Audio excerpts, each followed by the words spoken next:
Hi విను, అంతర్జాతీయ మహిళా దినోత్సవ శుభాకాంక్షలు. సో మహిళలు మీకు జోహార్. ఈరోజు ఏంటంటే చెప్పుకోవడానికి చాలా అందంగా ఉంటుంది. మార్చ్ 8 అంటే మహిళా దినోత్సవం. ఆ రోజు ఒక పింక్ డే సెలబ్రేషన్స్. కాకపోతే సంవత్సరం పొడుగునా మహిళల పట్ల జరిగే విపక్షత చాలా పెద్దదనమాట. ఏ రంగంలోని వాళ్ళని రానివ్వరు అనమాట.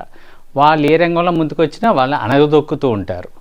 ఏదో విధంగా ఈరోజు మహిళ చేయగలదు, చేస్తుందని చెప్పి పెద్ద పెద్ద ఉపన్యాసాలు స్టేజ్ మీద ఇచ్చేవాళ్ళు కూడా ఏంటంటే మహిళ పట్ల చిన్న చూపే. ఎందుకండి మనం చూస్తున్నాం రాజకీయ వారసత్వం, అదేవిధంగా సినీ రంగంలో వారసత్వం, లేకపోతే ప్రముఖ సెలబ్రిటీల వారసత్వం ఏంటంటే వాళ్ళు కోరేది ఏంటంటే వాళ్ళ యొక్క నెక్స్ట్ జనరేషన్ వాళ్ళ హెరార్కీని కాపాడడం కోసం అబ్బాయిలే పుట్టాలి, మనవులే పుట్టాలని పబ్లిక్ స్టేట్మెంట్ ఇచ్చేవాళ్ళు కూడా మనం ఈరోజు చూస్తున్నాం.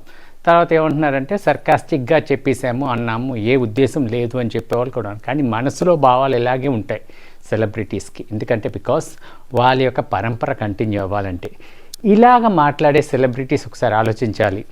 మీ కొడుకుకి కోడలు కావాలి కదండి, మీకు భార్య కావాలి. సో అందరూ మహిళలే కదా, మీ తల్లి కూడా మహిళే. సో ఏంటంటే మహిళలు ఏ రంగంలో రాణించట్లే చెప్పండి. ఈరోజు బిజినెస్లు చేస్తున్నారు, ఎంటర్ప్రెన్యూర్స్ అవుతున్నారు, పొలిటీషియన్స్ అవుతున్నారు, తర్వాత డిజైనర్స్ అవుతున్నారు, ఈవెన్ కొబ్బరి చెట్టు కూడా ఎక్కగలుగుతున్నారు మహిళలు. సో అన్ని రంగాల్లో మహిళలు ముందంజలో ఉన్నారు.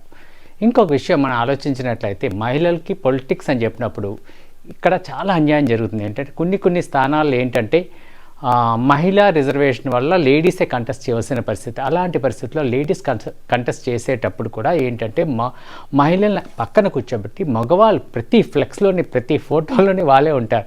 వీళ్ళు కథ నడిపిస్తూ ఉంటారు. మహిళను రబ్బర్ స్టాంప్ కింద తయారు చేస్తున్నారు. ఇలాంటి మహిళలకి ఇచ్చే స్వేచ్ఛ, గవర్నమెంట్ ఇచ్చే కార్స్, బంగ్లాస్, తర్వాత ఎక్స్పెన్సెస్ ఇవన్నీ ఎవరు ఎంజాయ్ చేస్తారంటే భర్త.